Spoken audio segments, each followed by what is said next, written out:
¿Eso tú lo tienes? Sí, es que como no sabía si iba a ver internet, ya la tenía lista aquí, pero solo puedo cambiar.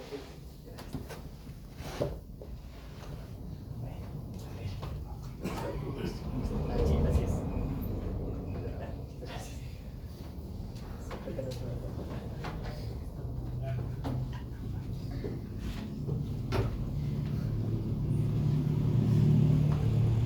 Bueno, hola, yo soy Gustavo. Les voy a hablar de la contraparte de la IA, que es la más sonada últimamente, porque ha tenido cierto éxito recientemente. Ahorita les voy a poner ejemplos para que vean que así es.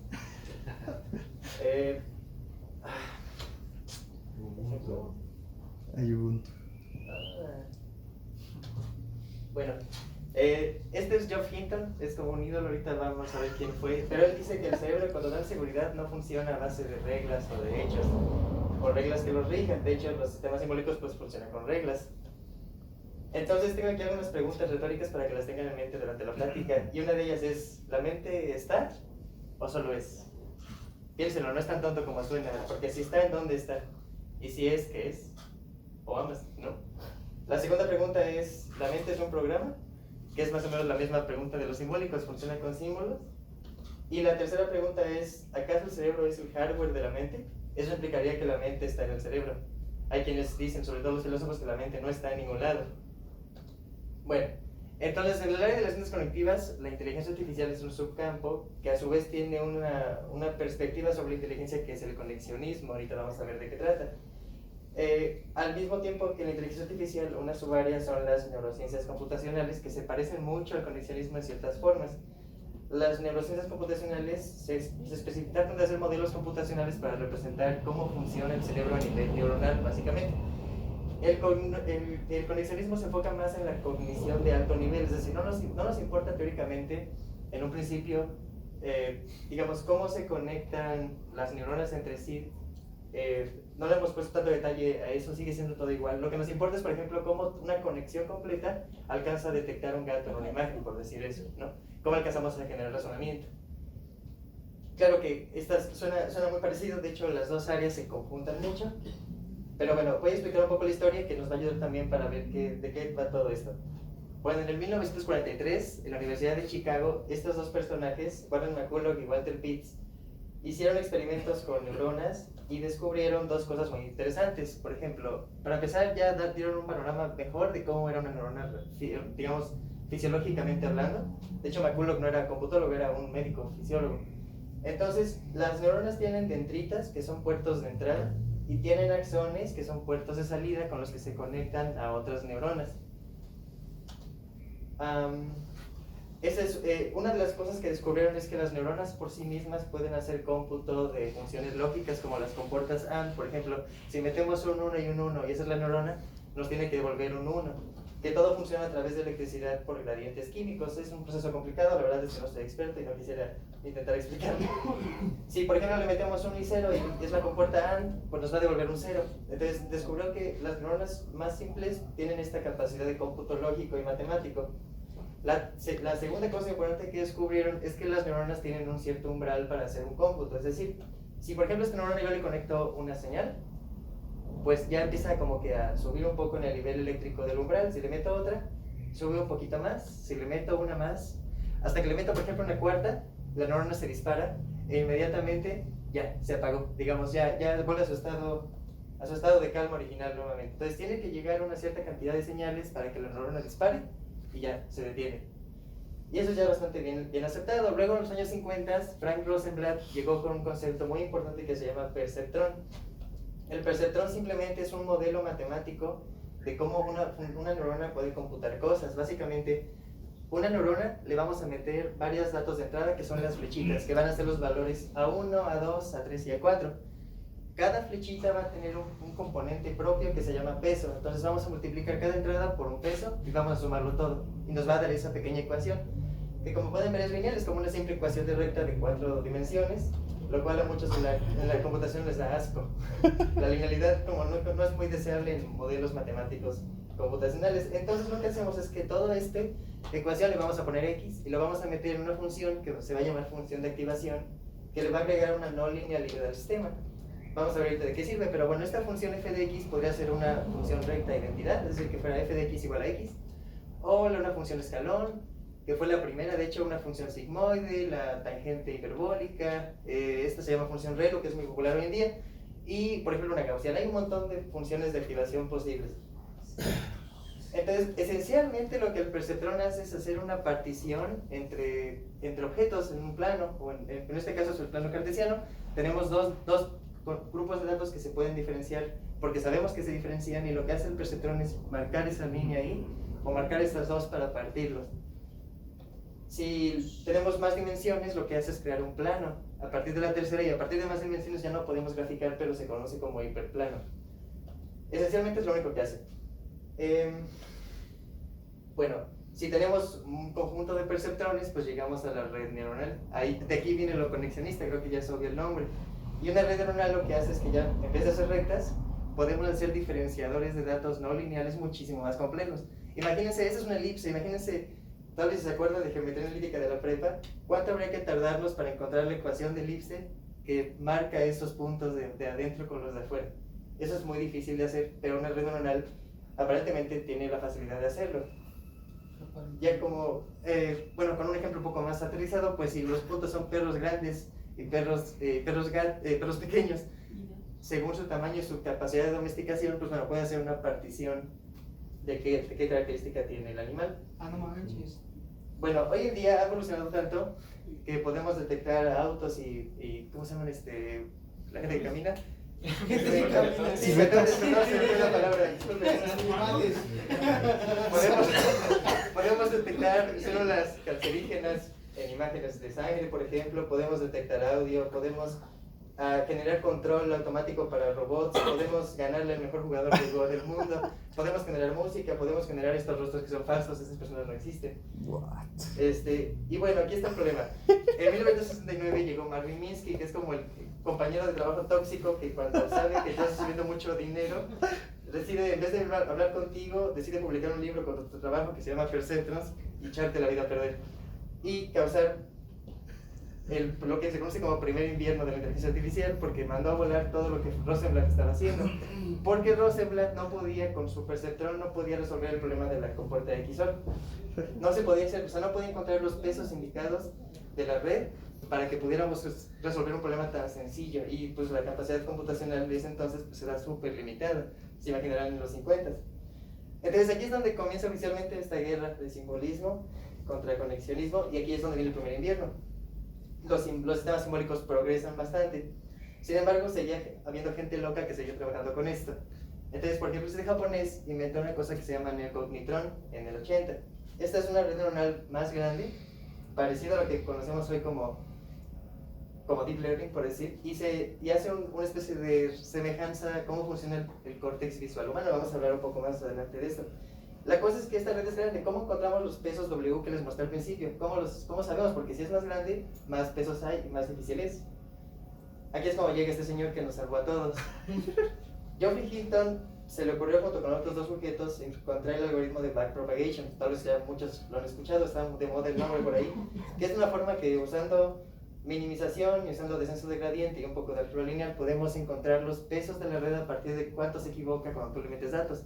Le metes este es perro, te dice gato, hay un error, te regresas con las derivadas parciales hasta que vuelves a actualizar los pesos otra vez así, una y otra vez. Entonces ya teníamos la manera de entrenar la red. Y justamente por estas épocas los sistemas expertos empiezan a caer. Entonces, bueno, y aquí es donde aparece el segundo invierno, porque las compañías dejan de invertir en sistemas expertos por lo complicado que es su mantenimiento. Y aquí viene otra parte interesante. Por esta época, Jan LeCun, que es este sujeto de aquí, él inventó lo que se llama red neuronal convolucional, que es el siguiente paso del neocognitron. Básicamente es lo mismo, pero con backpropagation. Ya hay una forma de entrenarlo. Y esta red se parece mucho al sistema del córtex visual. Lo que hace el córtex visual es que está hecho como por capas. Entonces llega una imagen y descompone todos los píxeles, y lo que va haciendo primero es que va detectando bordes, después detecta esquinas, después empieza a detectar formas. Creo que antes de eso detecta luz, después empieza a rellenar con color, luego detecta textura, hasta que al final genera una representación mental que todavía desconocemos en nuestra cabeza y sabemos que un objeto como un perro es un perro. Básicamente es lo que hace. Pero resulta que metes el perro y te dice que es un gato. Entonces aquí falló la cosa, pero no importa porque con backpropagation podemos entrar en la red sin importar qué tan grande sea, sobre todo en esta época en la que los sistemas de cómputo eran mucho más poderosos. Entonces, a pesar de todo eso, el entrenamiento para esa cosa en ese entonces duraba 3 días. Y ya LeCun utilizó esta base de datos de dígitos escritos a mano, que es muy popular para hacer la clasificación. Bueno, en el 86, David Rumelhart inventa otro tipo de red que se llama red neuronal recurrente, que es muy parecido, pero en este caso las redes se conectan a sí mismas. Y esto nos permitió generar un tipo de red que se llama, nos dio la idea de memoria a corto plazo, que es mantener una idea por un momento y luego seguir adelante en la red.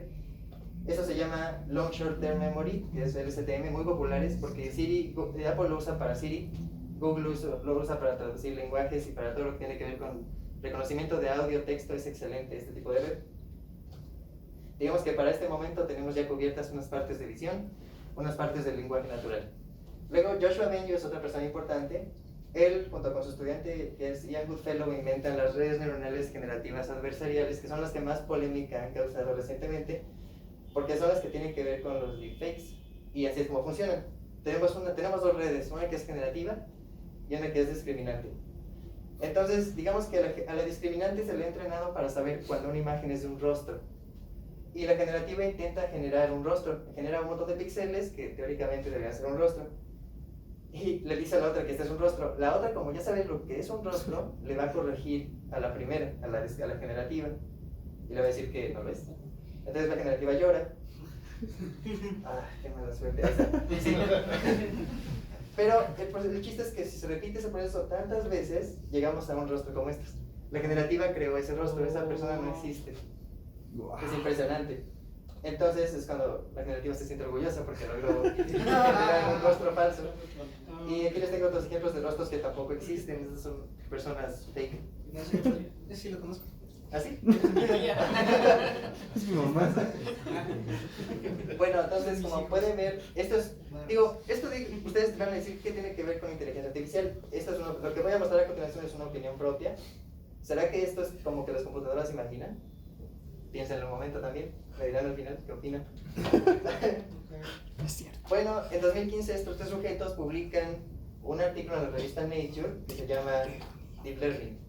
Entonces es cuando el nombre explota en las redes sociales, todo el mundo habla de Deep Learning.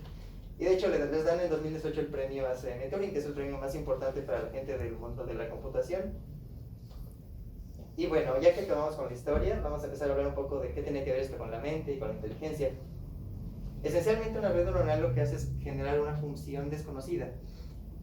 ¿Recuerdan lo del círculo de los puntos verdes y rojos? Ese elipse tiene una función matemática que es difícil de aproximar a mano. Y muchas veces depende de tantas variables que es difícil saber así, f de x, y, z, w, todas las variables para empezar son muchas. Y escribir la ecuación completa que hace la función muchas veces es imposible. Las matemáticas, las redes neuronales simplemente sacan esta función. Entonces aquí es donde yo digo, bueno, ¿solamente es eso? ¿Cálculo? ¿Así de simple? Bueno, pues la cosa es que el cálculo en realidad no sirve para encontrar relaciones con el universo. Es decir, unas cosas se relacionan con unas ciertas variables o atributos mapean a esto. Entonces el cálculo es fundamental en realidad, a veces lo menospreciamos un poco. Pero el cerebro justamente es lo que hace, encontrar relaciones entre cosas con otras cosas, con conceptos que muchas veces podrían ser considerados símbolos.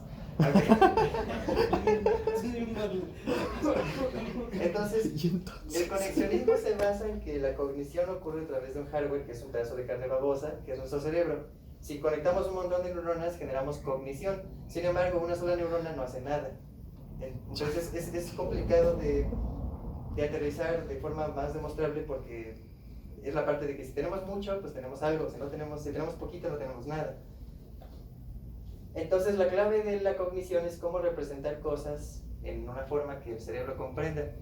Y de hecho esta forma de representar las cosas se obtiene a través del Machine Learning. Básicamente el Machine Learning es aprender representaciones a través de datos. Le metes un montón de cosas y el sistema logra generar una representación matemática que le permite saber cuando algo es una cosa es otra cosa, o cuál va a ser el precio de la casa según donde esté, etc.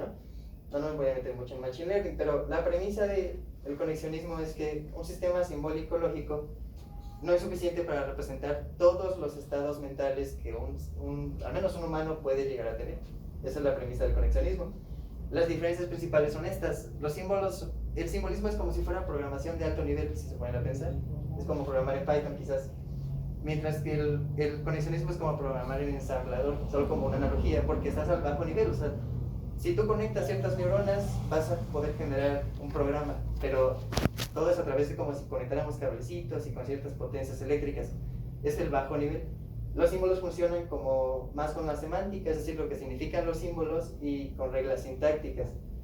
El conexionismo se dice que son modelos más generales porque se adaptan bien a diferentes tipos de datos sin que tú los tengas que estar diciendo que este es un símbolo de esto, esta es la regla para aquello, etc. Entonces, esencialmente, si tenemos el concepto de un perrito, le vamos a agregar un símbolo a ese perrito.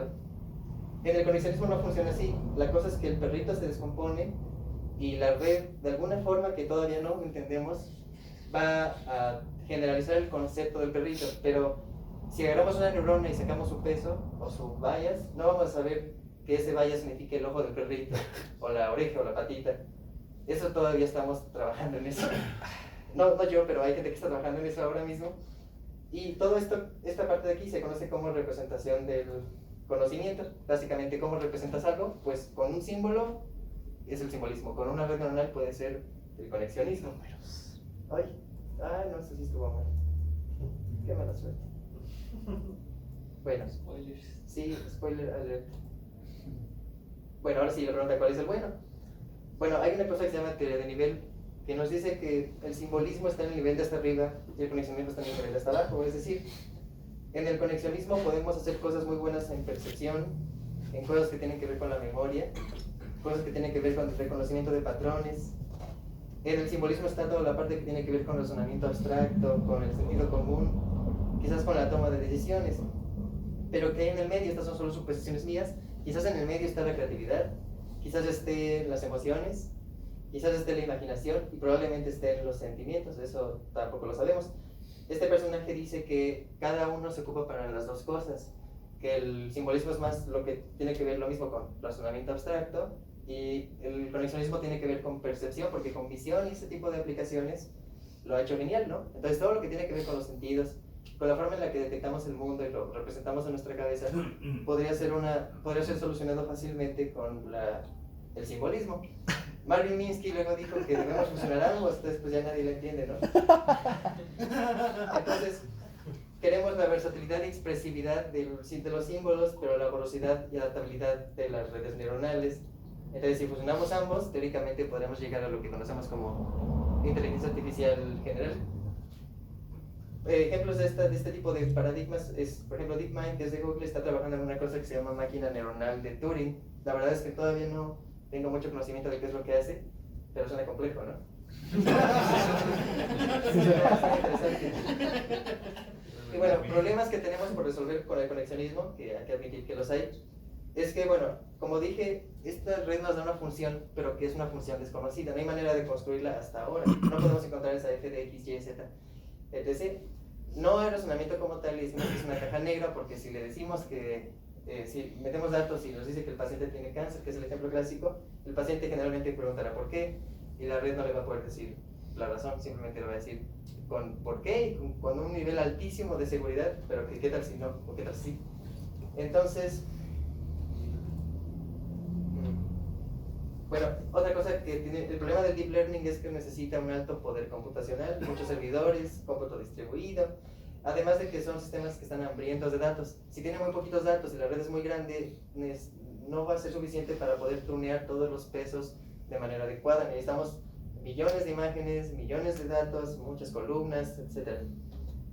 Entonces, bueno, estos son algunos retos para el 2020 que dicen, quisiéramos mejorar el porcentaje de clasificación. No, eso ya está muy bien. Lo que deberíamos trabajar es mejorar la explanabilidad, reducir el poder de cómputo, aumentar la eficiencia de datos, es decir, que con menos datos podamos entrenar la red. Y esto que tiene que ver con la reproducibility, supongo que es reproducibilidad, así es. Y eso es todo. Ahora, bueno, solo vamos a pasar al gracias. ¿De dedo? Sí, por favor, sí,